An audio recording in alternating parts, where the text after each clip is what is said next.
All right. What's going on, guys? Christian here from CK Wraps. Today, I'm going to be doing this detailed video on installing a door panel on this Tesla Model Y. Today, I'm using Vvivid Colofusion Stealth Black, Stealth Midnight Black, something like that. This is paint protection film. And in case you guys aren't aware, on YouTube, I have a members only section where I've begun to upload my website videos to a members only area of YouTube at a fraction of the cost of my website. No, it doesn't include a forum, but you can upgrade and have that as well through my Discord channel, but it is all there. Check it out. The link's in the description for you. Let's move forward with the product that we're using today and why it's important to know what you need to know right now about installing this. Now, I've wrapped this entire vehicle right now as a dry apply film, meaning I have not put slip solution underneath the surface of the film to create a barrier between the adhesive and the panel itself.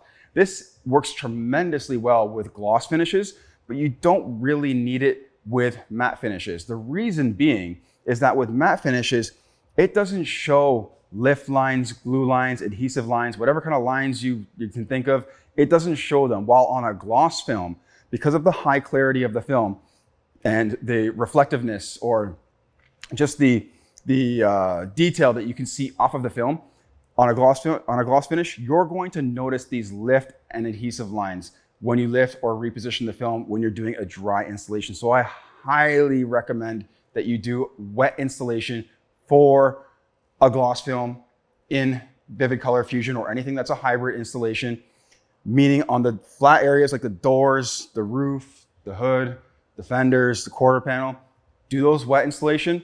On more intricate areas, on the mirrors, door handles, bumpers, you can do those dry installation with a gloss film because of the curvature of those areas, you generally don't notice or see the adhesive / lift lines, glue lines at all because they're a little bit more curved most of the time. Now, if it's a large flat bumper, fine, but not many bumpers are large and flat. This one is, but not many are on the back only. So the process of doing this is about the same amount of time, like to do it wet or dry installation. It's just that with dry installation, I can finish up my panel, like trim all the edges, roll everything around, and then move on fully to the next one without having to come back to it. While a wet installation means I have to let the edges dry and then come back to it later. That's not a problem either because I can just move on to another panel, get that one set up, move on to another panel, get that one set up, and then get in there and actually start rolling around my edges once those start drying. So it's all about how you work and your workflow and the sequence of things that you have set up for yourself. Either way, it takes about the same amount of time. It's not really that much different. It is kind of refreshing to do a dry installation because I've been doing a lot of high gloss films with wet installation, and it's just nice to be able to finish this up each panel at a time and move on to the next one. Now, you're going to need something very specific when it comes to installing the dry installation films. And this works, but it does not work it doesn't make the job happen for you. So this is Tack Reducer. This is the one I'm using from Vvivid. I know I've shown other ones in videos. There's other brands on the market. Feel free to use whatever you want. I've had this bottle already open. It's about, you can see actually how much I've used. I barely use any of this, and I've had this bottle open for about two and a half years or so. I use this mainly for chrome wraps or a lot of high tack films that are not pressure sensitive because that's going to minimize or eliminate the chance of adhesive lines. And with chrome, you can't use a slip solution underneath it. So you have to actually use something like this to make it so that it comes out super clean and looks beautiful without any lift or adhesive lines. We're gonna apply this to the cloths or a sponge, whatever you choose. I just kind of folded my cloth into a sponge shape, put a few dabs on here, and wipe this onto the largest, flattest area of the surface. Stay away from recesses, stay away from edges. If you get a little too close to the edge, all you're going to do is wipe it off with isopropyl alcohol afterwards and you're good to go. So we're gonna apply this back and forth. I'll just actually frame or box off the entire area. It's got this funny weather stripping here or whatever, the Scotch Guard for stone chips. Okay, so box that off, stay away from the door handle.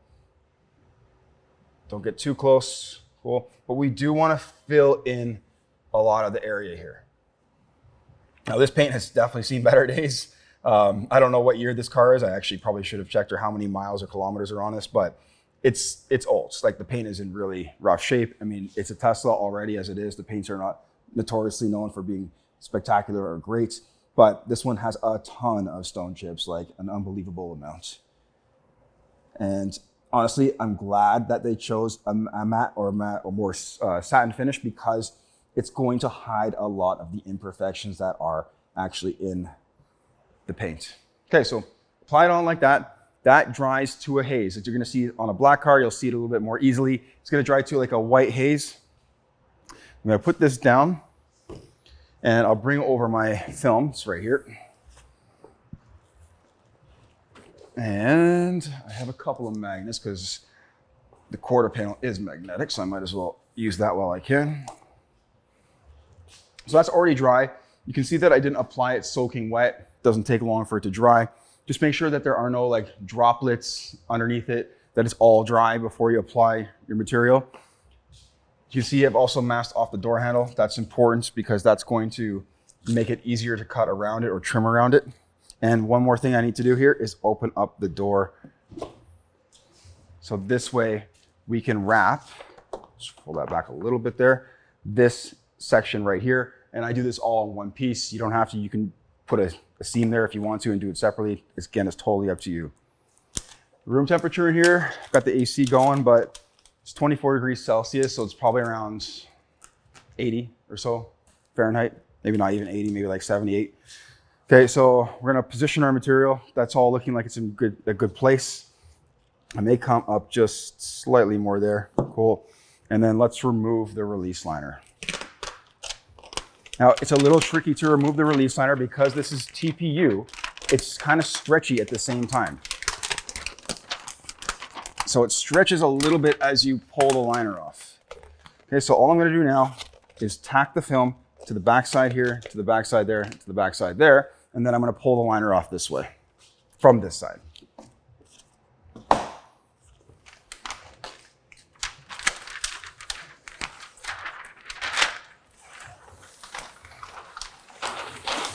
Nice, okay. Lots of static is created, so make sure that you prep your area well, and make sure there's no floating particles, contaminants, that sort of thing. We wanna glass this out a little bit, and I'm gonna bring the camera in just in a moment, but we're gonna get this glassed out first. You can see the film lifts nicely. There we go. Let's find a nice center point there. Good. Let's tack it to here. Cool. Let's go, let's see what's going on here. See if I can get it to anchor to the hubcap there. It's not even a rim, it's just a hubcap over top. They actually look nice. Not opposed to them at all. Okay. Pop it up from here. Oh, that's okay. Again, find a nice center point, get that glassed out, and again, tack to the exterior side of things. Okay, we're gonna flip this piece back up. This is important because we don't want stuff to fall in from the top, okay? Now that we have this set up, I'm gonna move the camera in. I may have to lift this up because, you know, well, I will have to lift it up again because it's gonna be sitting for a moment here, but let's just move the camera in a bit. See if I can get you down a bit more and try and keep the camera straight. Okay, and don't worry, I will zoom in more for like more critical details, but let's get in with this as far as this goes right now. Okay, so we have a pocket in here. That's good, we like that, because the film isn't actually touching the surface of the panel. It's only touching the high point. So the high point would be like right here. There's a nice body line. And then where it starts to come out really flat over here, it starts to create another high point like right around here. It's actually not bad. It's squeegeeing out really nicely, so it's still an air pocket. Air pockets are great to work with, especially when they're very shallow like this, because the film's adhesive is not making contact with the surface for the most part. What we're gonna do is work the top section first because we don't want stuff to fall in. And so I drew my body line off right around here. So you can already see that I've got some bubbles trapped there. Let's just pop that out. There we go. And let's come straight across here. Actually, I drew the body line off down here. My bad. I didn't draw it off at the top. So that's why I'm running into. Okay, so let's just sort of reset that. And then I would normally clean that off better, but this is PPF and you can't scratch it really. You can, but it's not going to scratch it. A little bit of dust isn't going to hurt this. This is like, the satin finishes are like bulletproof. It's incredible how resilient they are to showing any kind of imperfection, like scratch. Okay, you're gonna start to get bubbles trapped at edges. Pop those open. Okay, that's gonna be common because we don't have tack reducer at our edges. Okay, let's keep going here. Anytime you get trapped with air, just elevate the film from the surface. Like if I got a bubble there, that went away. And it's going to be much easier to get the air out, okay? Now, the air channels are much tighter with a hybrid film, which is why it's more difficult to get the air out with a dry installation or dry application. So with a standard film that's designed, which might be designed for dry installation only, you're gonna have a much easier time, a small bubble right there, you're gonna have a much easier time getting the air out because the air channels are designed to be much larger and designed specifically for that purpose. While this is sort of like, oh yeah, we can do wet and we can do dry, but if the air channels are too big, what happens is the slip solution is not viscous enough and it ends up sitting in the air channels, it gets trapped, and then you end up with a lot of fluid left behind in your air channels. And this is why you really can't use or shouldn't use wet application with a dry installation only film. Okay, top section's done. It's a breeze, right? Make sure I don't have any bubbles left over. I'll always go over it. It's your edges and body lines where you're gonna end up getting trapped with air most of the time. Okay, so here I can see the film's just sort of resting there. We're gonna pop this up and try and bring it right up to there. There we go. Bring that back down. Hit the high point right away, which is like this area over here. This is where the film's making most of its contact. Okay, and then I'm trying to get the film to be have a pocket again between body lines. So let's flatten that out. There we go. And I have body line. So I have a body line right down here. And then I'm sitting sort of right up here, okay? So let's keep going back and forth. You can see that the air works out really, really nicely. Got stuck at the edge there. There we go. Let's fix that. Same thing. Let's just finish up over here since we're over here. Trying to stay out of your way. All right. Let's go back over here. Pull that tight again. Nothing too crazy, just tight enough.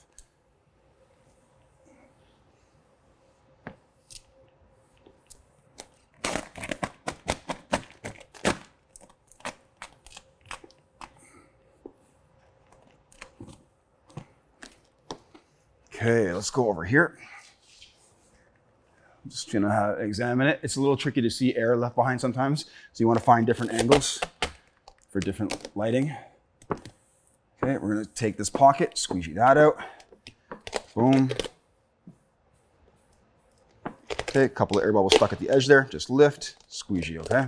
Easiest way to take care of it. Okay, I'm getting still stuck with air right here. So one bubble right there. Got that with my finger. So I'm just trying to stay, it's a bit of an awkward position for me. I'm just trying to stay out of your way while I do this. I don't normally squeegee like this.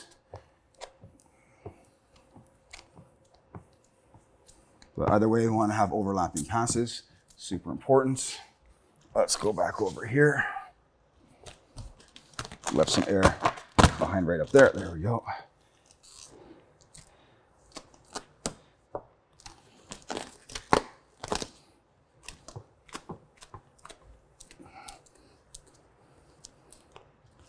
Another bubble right there. There we go. Okay, or almost at the bottom. Let's try and even things out.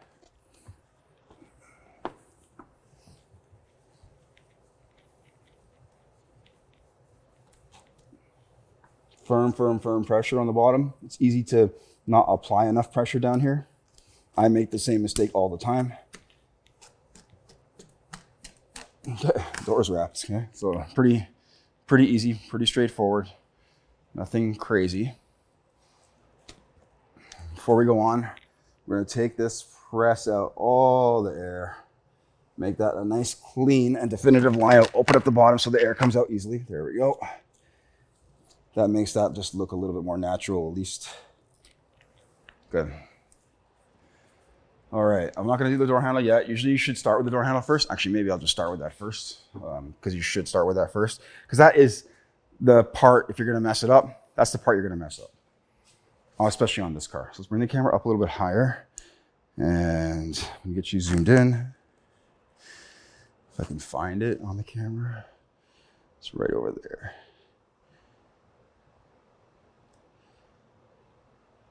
Okay. So that should be it right there. Let's just straighten the camera out a bit. Good. Okay, so from what I can see on that little 2-inch screen, yep, we're right there. All right, so define the line. Make sure you have a fresh blade. So I'm going to snap that off. Oops, I'm going to snap off my blade. Because we want zero drag. Take your time. You hear the squeaking? The squeaking is the PPF, and that's a good sign.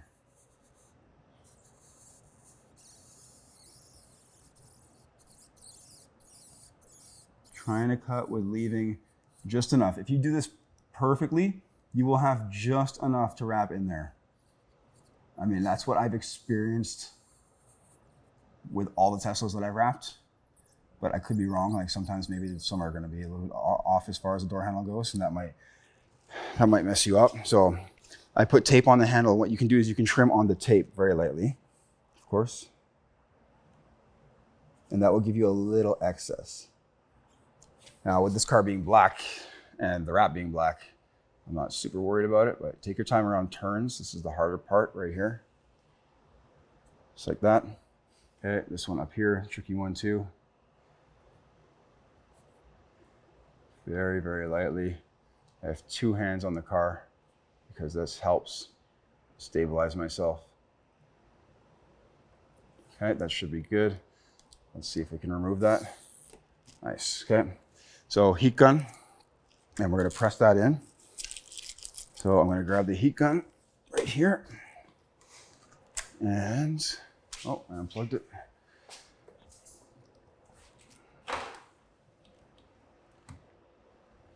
Let's plug back in, sorry, 1 second.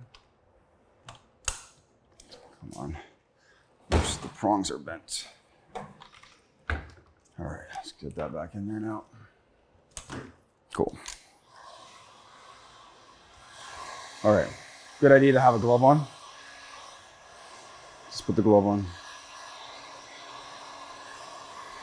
I'm gonna warm the surface first, and I'm gonna press the material in just with the flesh of my thumb or finger without actually moving the door handle too much. Once I get the film in there, then what I'll do is I'm gonna pop the handle open like that, heat like this, and then press right into the corner like that. Heat over this corner here. Okay, press right into that corner there. And then just continue to work the rest around. So those 2 corners there are the more critical ones. Door can't open right now because it's blocked off right there.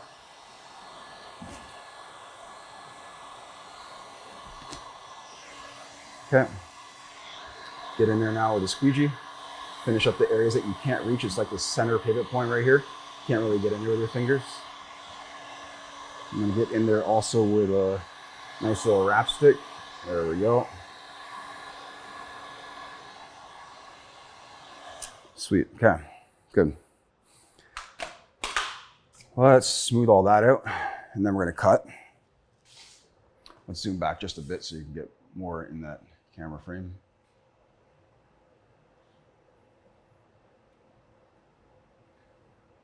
Okay, so something like that. I'm going to cut on the opposite side, so I'm cutting on the quarter panel side.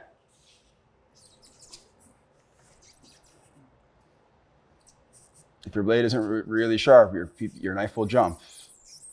Mine's sort of jumping, and I just snapped the blade off too. So it's doing okay though. Okay, so down here, this actually wasn't closed, that's why. There we go. Okay, so this trim is separate from the door. There's that squeakiness from the TPU, which is basically like rubber. So it's like cutting through an elastic band, right? Let's put my glove on the ground. Don't want to do that. Let's finish up down here.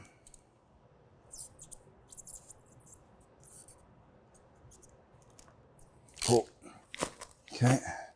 And what I'm going to do on the bottom here is just pre-tuck. This is what I always do. So my film is slightly underneath that edge, just enough. And then I'm going to put my blade pointed upwards. Let's see if I can get you a bit lower. Okay, so something like that. So my blade is going to be pointed upwards. I'm going to start my cut, go back that way a bit. And then you're going to see my blade is pointed upwards on the underside of that door. See? So it's actually wrapping around the underside edge. This is how I always do them. Cool. Just saw a bubble right there. Let's get that one out. Good. Okay, let's finish up this, cutting this top piece off right here. And let's get rid of the garbage. Okay, we're gonna do, so what I do normally is I cut everything out first, then I go over there and I do all my heating and stuff afterwards. Let's do the door jamb area right here. It's a fun little spot. It's not too difficult. As you can see, the film, because I had pulled the film tightly through this section here, it's forming into there just slightly. Now, if that doesn't happen, you're either gonna have to do a slit to make a cut and a fold, same thing down there, you might have to do one there, or you're going to have to wrap it in a separate piece. Okay, so my film will just basically roll in there really nicely and very evenly without creasing or wrinkling. That's just because I gave the film a slight pull coming downwards. Okay, so no bubbles or anything in here. It's gonna go down perfectly. It's nice to be able to do this without a seam, but honestly, it doesn't matter. Like, you're just doing this to kind of toot your own horn and, you know, push your skills. Otherwise, customers are never gonna notice if there's a seam there or not a seam there. Cool, that's already in there, that's done. That was easy, right? I'm gonna heat and roll over it, roll over those edges.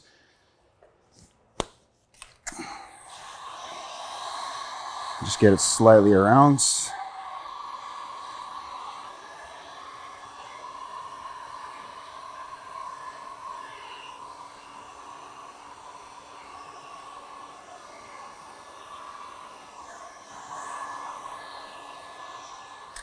I think I just noticed that I've got a bit of bubble right there. Okay, so I'm gonna lift that up, get that bubble out. Don't lift the film up when it's hot, it has to be slightly cool. There we go. Happens. Better to catch it now than later. Cool. Good. All right, let's trim on the back side like this. Keep a little tension on the film. And that's gonna help make the cut a lot easier, or a lot cleaner, sorry, and easier.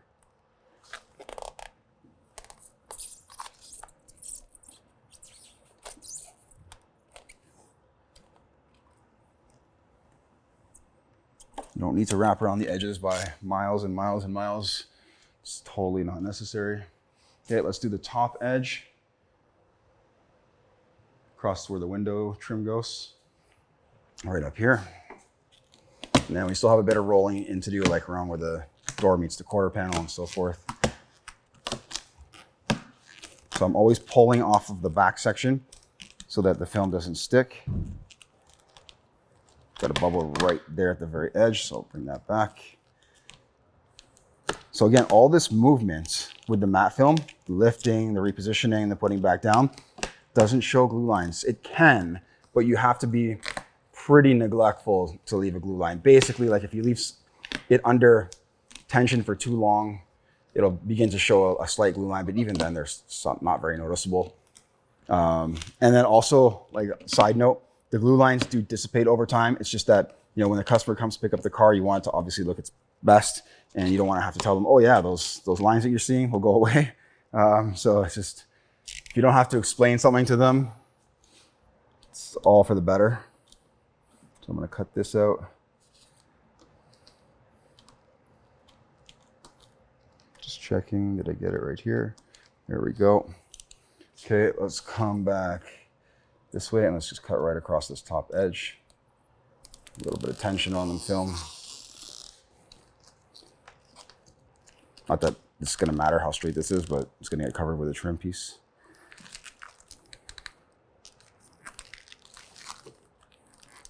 Just seeing where this ends. Cool. Okay. Last but not least, we have to go around everything with heat. So I'm going to zoom back slightly. This is pretty self-explanatory, but just to get the whole door in the camera frame, everything gets heated. Okay? Every edge that we cut gets heated. Nice and close. I'm hitting solid post-heat temperatures with this heat gun being rated at 1,000 degrees from 2 inches away. Even if it's not 1,000 degrees, even if it's 500, it's still enough heat. Okay, we're going to open up the door. We're going to do this section here. So this is an area right here where a lot of people will get a crease or a wrinkle. So what we're going to do is we're going to heat that up quite a bit. And this is TPU. This is not shrink like PPF does. Sorry, vinyl does. So we're going to work that around slowly, hit it with a lot of heat again, and it's going to wrinkle on the backside. That's okay. I might get 1 or 2, but with enough heat and enough pressure, I'm not going to actually get any, and there's none there. So there's nothing on the backside. No, I can't open the door anymore, but okay. So go down here, hit up this corner here.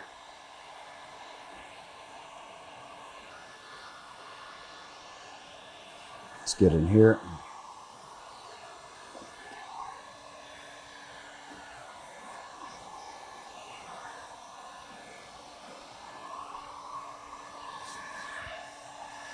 All right, bottom edge.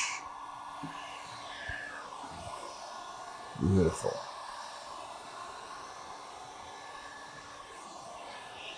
Okay, so that's all of that heated. Let's take off the tape to the door handle. I'll slap the window trim back on. This is a pretty quick video, right? It's not complicated. And this is not the easiest film material to use, you know? Like, this is more advanced, I would say, than a vinyl. Than most vinyl wraps on the market. So got the tape off. Let's close the door. Let's put the window trim back on.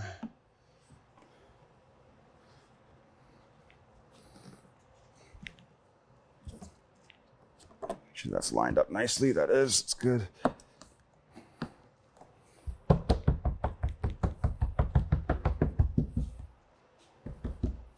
Boom. And all the scratches and all the stone chips that were there are pretty much all invisible now.